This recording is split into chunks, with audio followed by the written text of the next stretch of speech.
Not only is Castlevania Symphony of the Night a masterpiece of video game design, it's teeming with references to history, religion, literature, and folklore.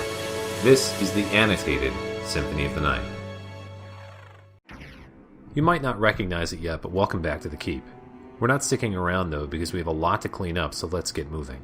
Since I'm heading back into several previous territories, I'll use this time to drop in further information on the background of the game and some development minutiae. Symphony certainly wasn't the game originally planned after the release of Bloodlines for the Sega Genesis and Rondo of Blood for the PC Engine. In the very early stages of the 32X add-on for the Genesis, several developers were testing the technology and had begun planning games, Konami among them.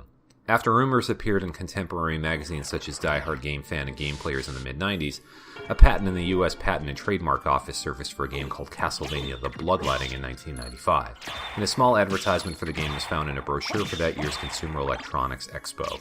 Sadly, it didn't go any further than the early planning, as series producer Koji Igarashi mentions that the game and the team dissolved quickly, with many of them winding up on the Symphony project.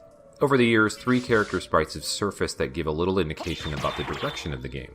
A reworked Richter Belmont and a slightly older Maria Renard from Rondo of Blood, and a, quote, rival character that Igarashi had mentioned in an interview with EGM that was meant to be a new playable character to appeal to international audiences. The rival was a retooled sprite of Richter from Rondo of Blood, while the new Richter sprite was actually recycled for Symphony, but it won't be something we see for several more videos.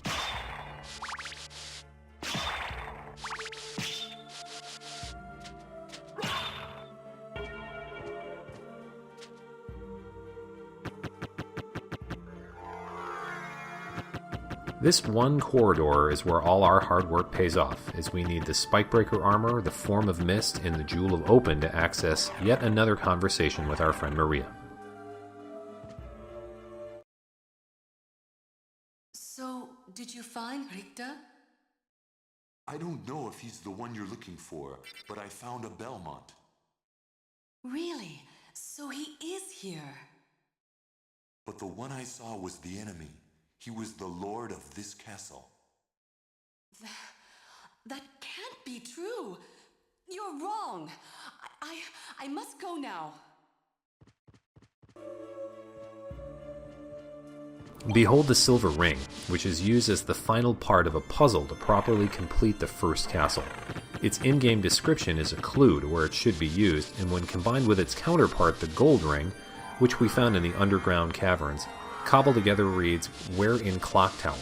Of course, we know that this is actually misleading, since we'll use them in the clock room of the Marble Gallery in just a little bit, and not anywhere inside the Clock Tower area that we mapped in the last video. A couple of further drop content notes from the old strategy guide interview. Originally, Igarashi mentions that Symphony was planning to have an alignment system for Alucard that would shift based on the weapons he would be using. As the sub-weapons were used by Belmonts and were considered holy, employing them in the game would shift Alucard in one direction, while the use of dark magic would move his alignment the other way. Multiple endings were planned around this system, as well as a working title for the game, The Trill of Light and Darkness. A trill being a musical ornament where 2 adjacent notes alternate rapidly. If you ever wonder how candles reappear in these games as one leaves and re-enters a room, a sort of skeleton candle crew was at one point bandied around to explain this. If you were to see them, they would immediately flee in terror, but speaking in hypotheticals, Igarashi and Hagihara wondered if Alucard would catch up and kill them, the candles may no longer be lit, so they ditched the idea. Here's a free holy sword, which we'll use ourselves when the time is right. This location is where the Nose Devil familiar is found in the Japanese version, which, again, was shuffled around in the North American releases of the game.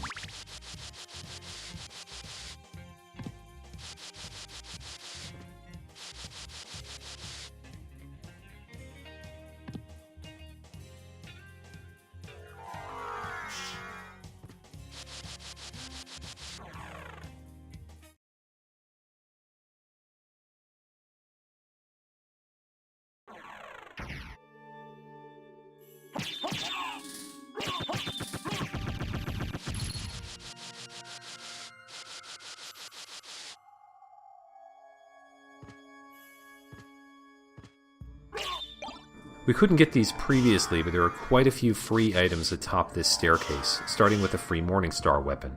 The Ankh of Life, or Blessed Ankh, is an accessory that boosts the amount of hit points Alucard gains when ingesting healing items. An Ankh is an Egyptian hieroglyph that means life. and is commonly found in ancient art and artifacts dating back to the region's antiquity. We actually found a shuriken in the last video, but these are small consumable throwing weapons and some of the weakest in the game. Contrary to popular belief that these are tools used primarily by ninja in Japan's feudal period, they were more often used by samurai as expendable throwing items to distract or surprise foes, or to be coated in poison and tossed into the open parts of an opponent's armor. They come in a variety of shapes, not necessarily just the throwing star that we commonly see in popular culture. The mystic pendant that we found increases Alucard's magic restoration speed, which is handy if the player plans on using magic spells more often.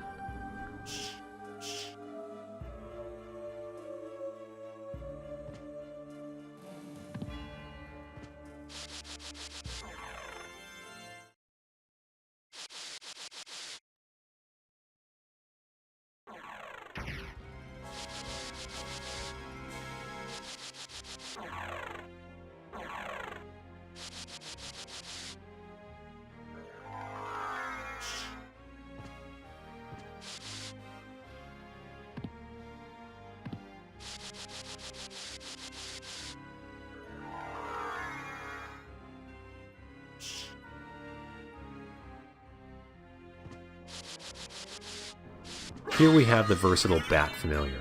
Not unlike the Devil Familiar found in the Abandoned Mine, it will hang back and zero in on an enemy and then ram them. As it gains levels, it will boost its attack speed and the damage it deals. More of interest is its use in Alucard's Bat form, as it acts as something of an option from the Gradius series. The more levels it gains, the more bats come to aid Alucard when he shapeshifts, and the sadder they become when he reverts back to his human form. Lastly, the Bat Familiar is the easiest way to auto-level Alucard.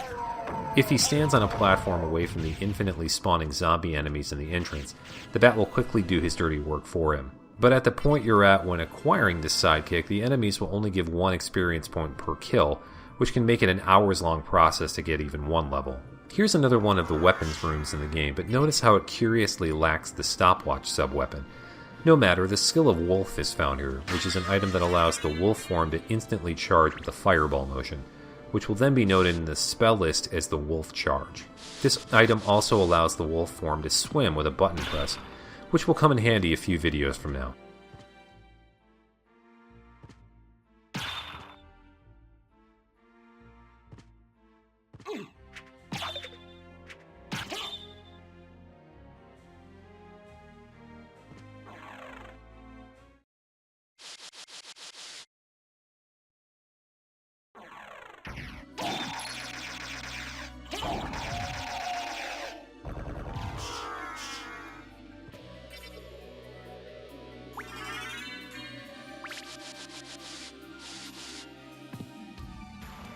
Returning to the scene of the crime when Death stole all of Alucard's starting gear, the first bosses of the game, Slogra and Gaibon, can be found skulking around here if you were to immediately double back after entering the alchemy laboratory.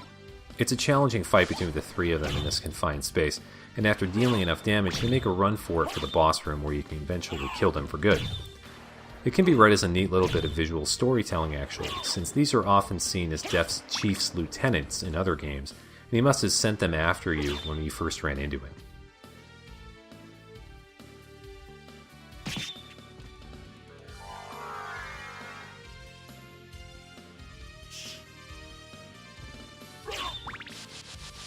This is the final giant brother, the Gurkha, whom drops the combat knife, and like all giant brothers, the gold plate. Its name refers to soldiers of primarily Nepalese but also Indian origin, sometimes associated with the use of the kukuri knife weapon. A sort of sanctioned mercenary force, Gurkha forces began activity in the early 1800s and were recruited into the British Army during its occupation of the region, and had significant showings of valor in every major world conflict since. The Holy Mail armor is the strongest of the elemental breastplates in the game at plus 11 defense, but its resistance to holy damage is highly situational, making it less valuable than other options we've already found. We'll definitely make use of it later in this video, though.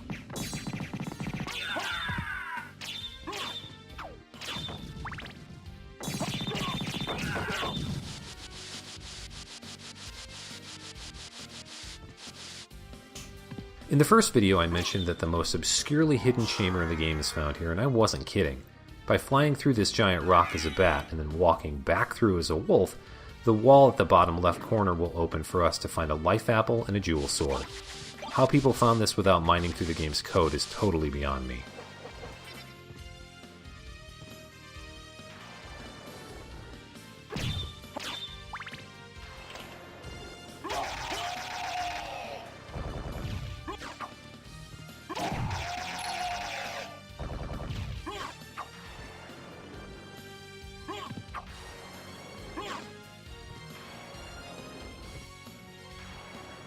Here we are back at the start of Alucard's journey through the castle, now guarded by an owl knight, which sort of makes sense given the owls that we saw flying around us as we jumped through the drawbridge. Above us are a handful of useful items within the candles, like a cross sub-weapon and a nice chunk of change, as well as the Power of Wolf relic, which grants the wolf form invincibility and the ability to damage enemies as it runs through them at high speeds.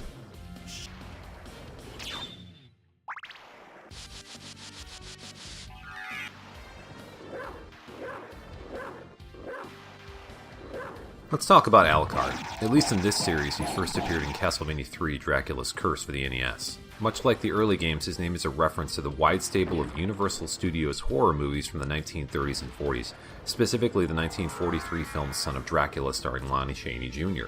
Alucard, of course, is Dracula spelled backwards, and in the case of this game series is an alias. The credits for Dracula's Curse name him Adrian Fahrenheit Sepesh, linking him to the famous 15th century Wallachian warlord. Igarashi stated in both the old strategy guide interviews translated by Schmuckulations and his GDC talk in 2014 that the development team wanted to change the protagonist of the game for a few reasons. First, since they were adding to the pixel dimensions of the game, a whip-wielding Belmont would be able to attack through about 2/3 of the screen, which is a little unfair to the player's benefit. They also wanted to get away from the beefy, macho barbarian look of the past games. After deciding that they wanted a character that could use a variety of weapons, grow as the game went on, and could use magical special attacks, Igarashi recalled that they already had Alucard, and that he fit neatly into the series' backstory, as well as checked all the previously mentioned boxes.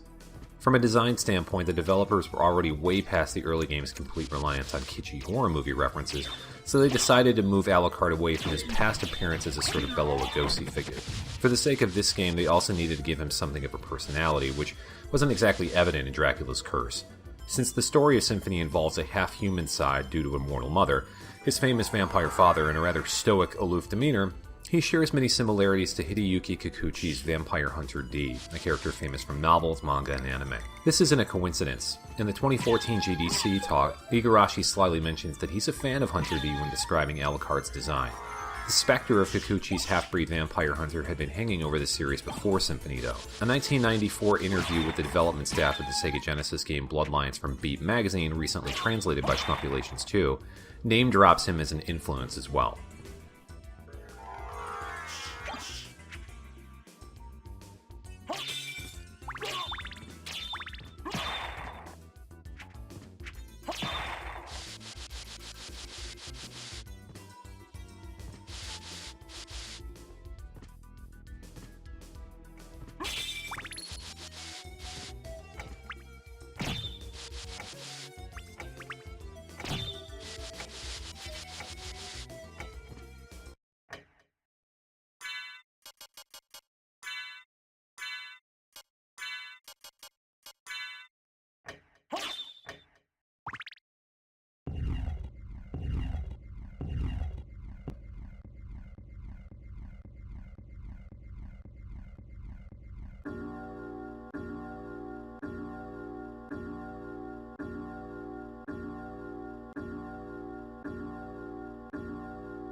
Now to solve the great mystery. By equipping both the gold and silver rings, we open up a passage into the center of the castle. Notice that the bells tolled 13 times though, and not 12, as is the most for a traditional working clock. There are several explanations for this, I suppose. First, on a basic level, 13 is often regarded as an unlucky number in Western culture, and we are in a most unlucky place. The proverbial 13 strokes of the clock is a term used to note that if a lie is said, then all previous statements leading up to it must also be called into question. 13 tolls on a clock is often cited in literature and culture as well, from a British legend that saved a soldier from court-martial to the famous opening sentence in George Orwell's 1984.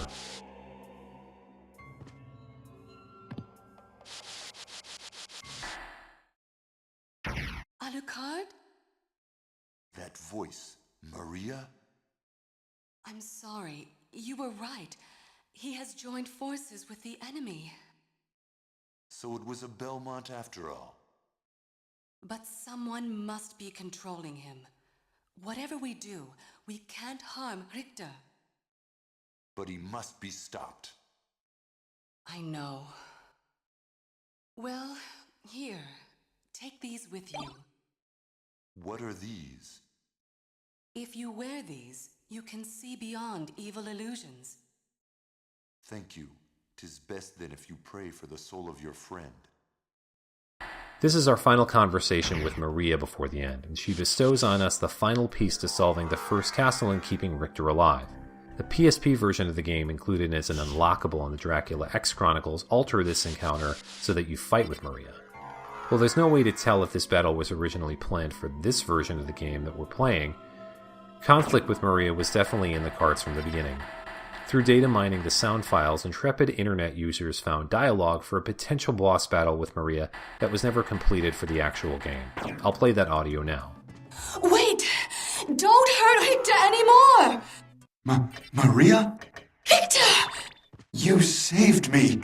If not for you, I would have lost to this fool.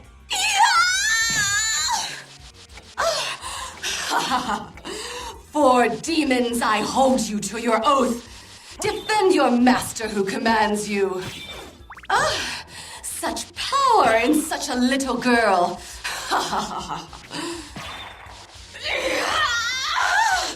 It won't end like this. You should be destroyed along with this castle.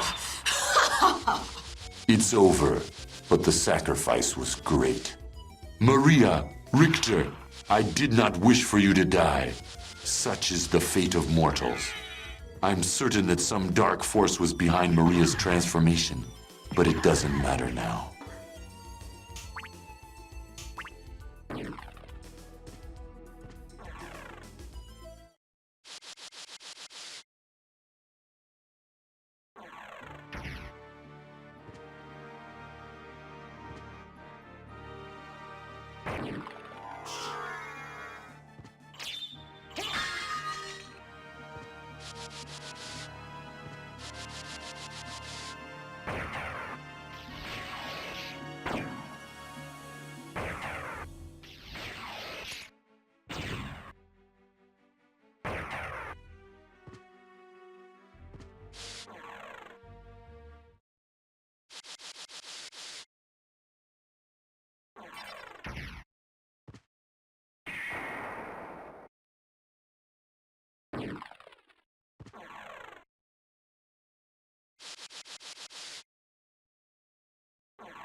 Back in the keep again, this room is a reference to the final approach to Dracula from Castlevania 4 for the Super NES.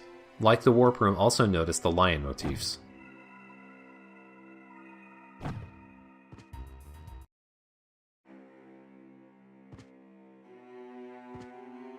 The falchion here is one of the last standard swords we'll find and has a +10 attack. We've certainly lapped it at this point power-wise though. Falchions are single-bladed swords used in Europe between the 13th and 16th centuries. They had wider blades that often curved at the end, not unlike a modern-day machete. They're exceedingly rare these days though, with only a handful of them known to still exist from their original use.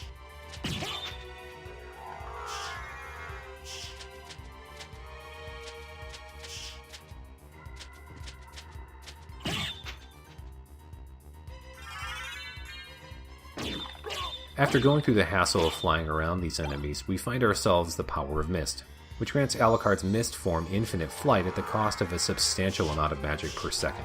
It's basically the ultimate get-out-of-jail-free card though, so if you're in a sticky situation, you can now simply mist your way out of it.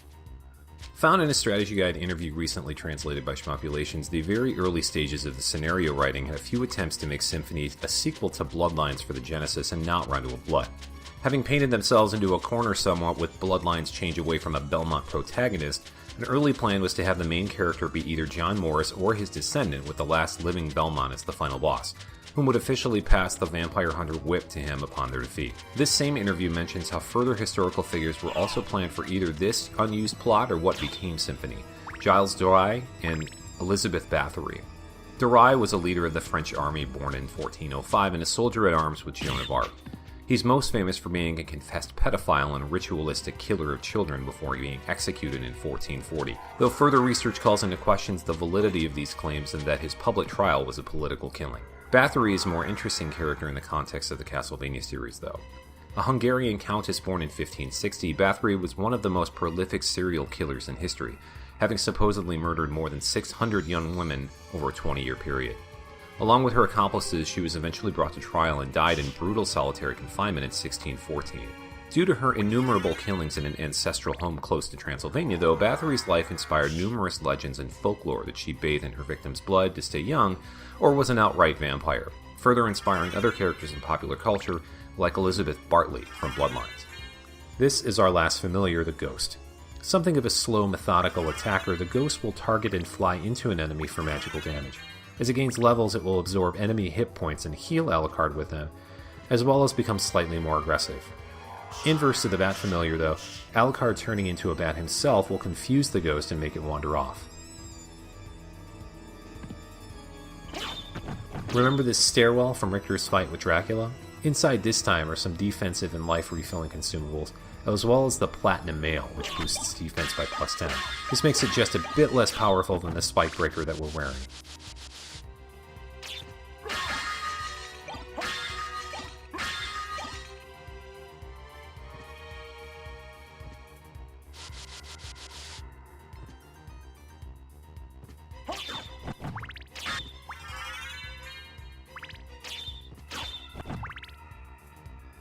Into the next room is our final battle with Richter Belmont, and there are optimal equipment loadouts for both killing him and keeping him alive. Either way, the holy armor we found earlier in this episode is the defensive option of choice, as this is the only place in the game where Alucard is under constant barrage of holy attacks. Offensively, the Mormagil will make short work of Richter with its powerful dark affinity. We're going to equip the holy glasses and holy sword though, and you'll see why momentarily. I've been waiting for you. Answer me. Why is a Belmont planning the resurrection of Count Dracula? Count Dracula rises but once every century, and my role is over. If I can resurrect him, then the battle will last for eternity. If those are your true feelings, then so be it.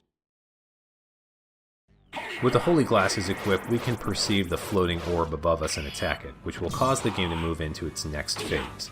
The holy sword we're using will ensure that we don't accidentally damage and potentially kill Richter too, which would push us into one of the bad endings of the game. Richter is also a missable character for the Librarian's Bestiary, as you can get through this fight without actually hitting him if you only attack the orb, so be sure to attack him at least once.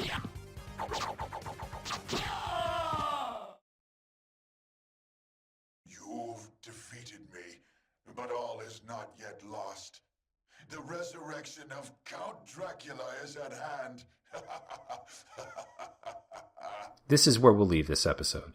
Join us next time for what many consider the greatest video game Easter egg of all time. See you then.